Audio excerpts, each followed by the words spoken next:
Hello everybody, and I guess I'm back with another video. This one will be the Ocarina of Time Dungeons ranked. This is kind of a second to Hershey Kisses 101. I might link their video in his video in the description, so you can go check his ranking out. We have pretty different rankings, and similar parts too. So yeah, check them out. It'll be fun. Well, and I guess we should get started.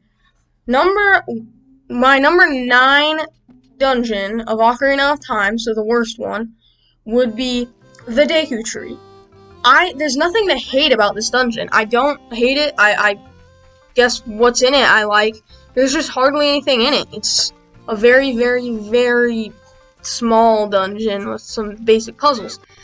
But you have to cut it a lot of slack because it's not only a first dungeon, but it is the first 3D dungeon in all of Zelda. So people may not have been very skilled at all. So they had to give them a nice, easy dungeon to start to get used to the controls and things of 3D games. The mini bosses are not that good in it. You just block their things with your shield and then they let you through, pretty much. That's it.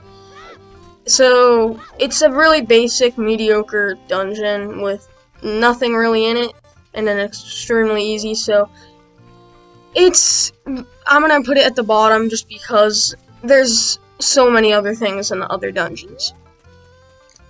Okay, now the number 8 will be the Water Temple. Now, I would have put this at number 9, except, like I said about the Deku Tree, there's just nothing in it, and the Water Temple does have some pluses. Mostly the mini-boss Shadow Link. It single-handedly brings it up above the Deku Tree. I love that mini-boss. It's amazing. It's really, really, really fun. And then we get down to the bad. Well, the Iron Boots are the number 1 thing. Why in the world did they make it so you have to pause it and change the boots? Like, it's so annoying. Plus, the puzzles. There's, like, hardly any combat other than Shadow Link in the entire dungeon. You can't even swing your sword underwater, barely. It's just not that good.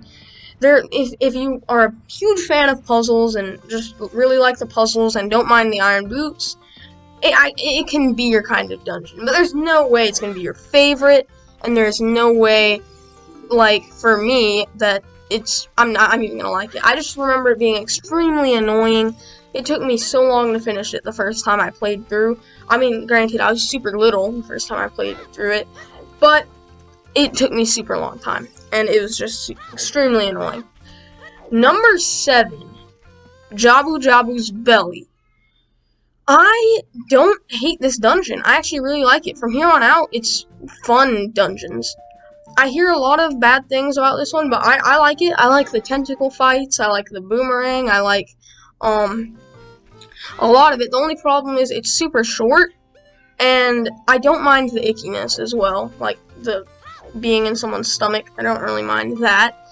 But what I do mind is, well, at least a little bit, is carrying Princess Ruto. It's not that annoying to me because the dungeon's built to make it fairly easy because it's an easy dungeon, and she's not difficult to carry around, but whenever you just lose her, it gets kind of annoying and you gotta go back and things like that.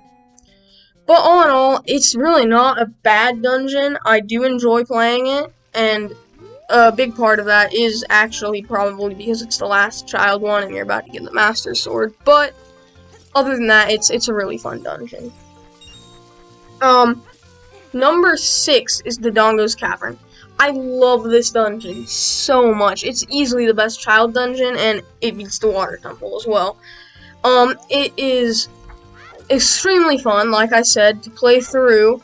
You get bombs, you get to use them the whole time, too, through the use of bomb flowers. You aren't ever not using bombs, and bombs are pretty fun. And also the combat in this dungeon is so fun, like the Lizalfos mini-bosses. Oh my goodness, they're just so great to fight. I remember the first few times, and even now, whenever I play through Ocarina of Time, I just love fighting them, just hopping over the platforms. They come to you, and you just fight it out for a while, and then the next one comes, you fight it out. It's just an extremely, extremely fun mini-boss.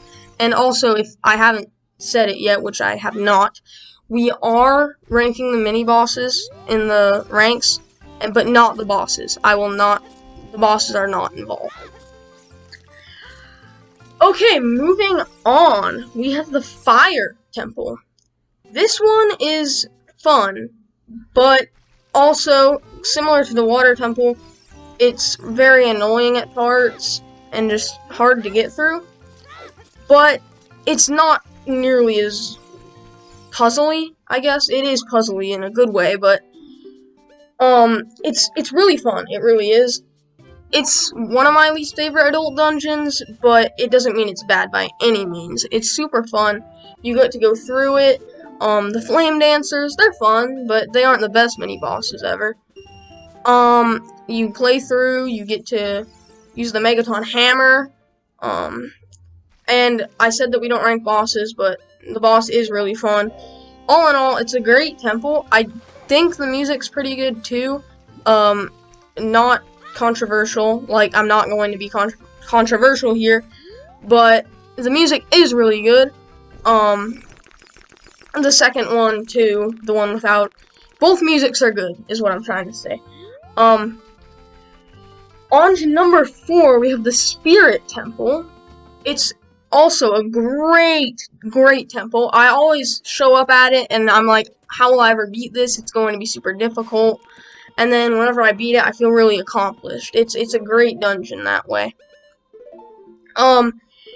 You kind of go through it. You get to be a child in an adult sections. You interact with the sage of that temple quite a bit.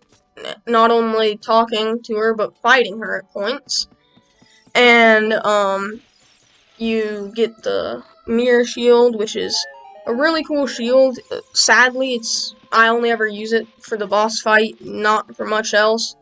I mean, that dungeon I use it, but it doesn't have much use after that dungeon. Which is fine though, because it's very, very close to the end of the game. So it's not extremely important that it doesn't get used. And all in all, it's a great dungeon. There's some great fights, some great puzzles, and all this stuff is just, it's pretty fun. And I enjoy playing it. Number 3 is Ganon's Castle. In this one, I can rank Ganondorf's fight, because technically, it's a mini-boss, and Ganon is the boss. So I'm gonna do that, just be warned. So it starts out, you enter in over the Sage Rainbow, or whatever you want to call it. Really, really, really cool how it works. And you get in, and you've got to go through all of the elements, basically, and do a challenge. And that part's fun, but it's not my favorite part, by far. By far, my favorite part is climbing the tower, because you fight multiple, like, mini-bosses and get chests. And then as you climb up, you meet Ganondorf, and then you fight, and it's a really fun fight. It's not even that annoying, because if you do lose the Light Arrow's magic, you can go back down to the Room of the Pots and get more, which is something that I love the Ocarina of Time for, because if they had done it not that way, it would have been extremely, extremely annoying boss fight for me, because a lot of times I run out of the arrows. And it is a great dungeon. Number 2, the Shadow Temple. The Shadow Temple is also, it is amazing. It's phenomenal. It's very creepy, which is fine. I like creepy dungeons. You use the Lens of Truth to find some hidden things. The hover boots are amazing, although pretty much one use, other than some pieces of heart and things like that.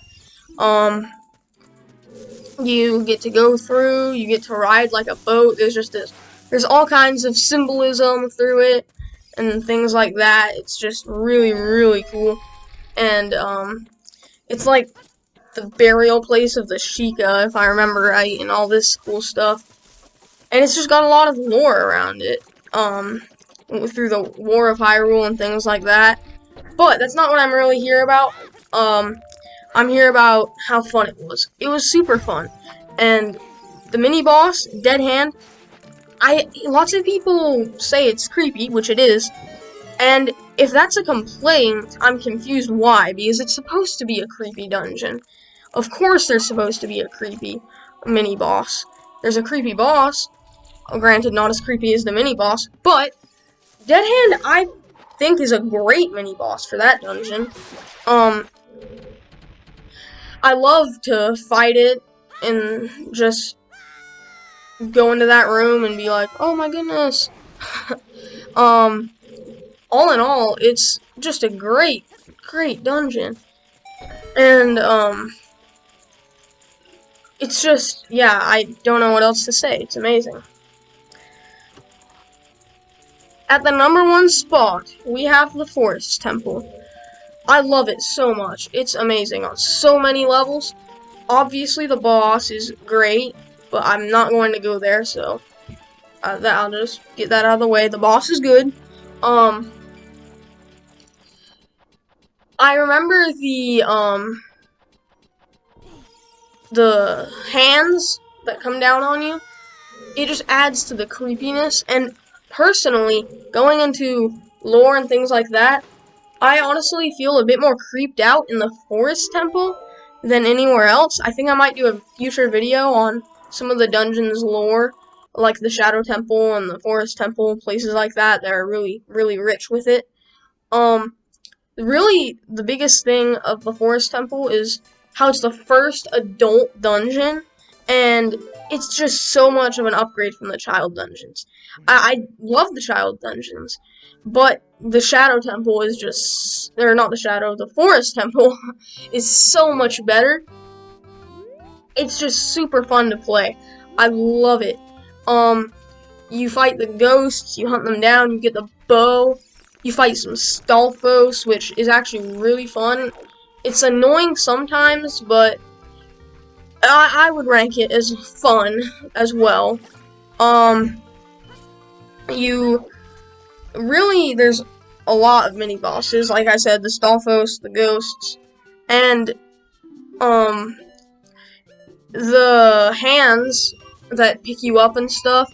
They're really, really eerie, but I really like them just because they add so much. I think they're in the Shadow Temple too, but I really think they're better in the Forest Temple. I love just the ruined aesthetic where it's just all torn down, broken. You gotta get through using like the hook shot and things to skip some broken levels, get around. And the introduction of keys, keys have never been better than in the Forest Temple. Just the way it's all laid out, you find a key, you unlock a door, you get through, you do that room, do some puzzles, do some combat. It's a great temple. They really overdid themselves.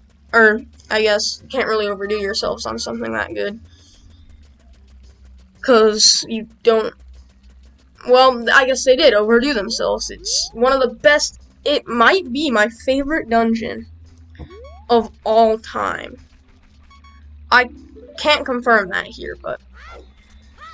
Well, that was my ranking, and I did the randomizer footage as well. Hershey Kisses did that, and I just thought it looked good enough, so I decided to do it as well.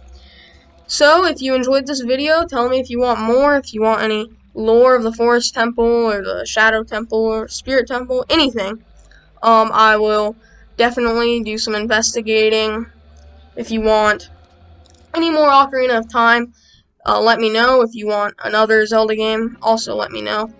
I think that I'm going to be teaming up with Hershey Kisses very, very soon to do a randomizer race. Just watch out for that. That's coming soon. And in the meantime, I guess I will see you soon.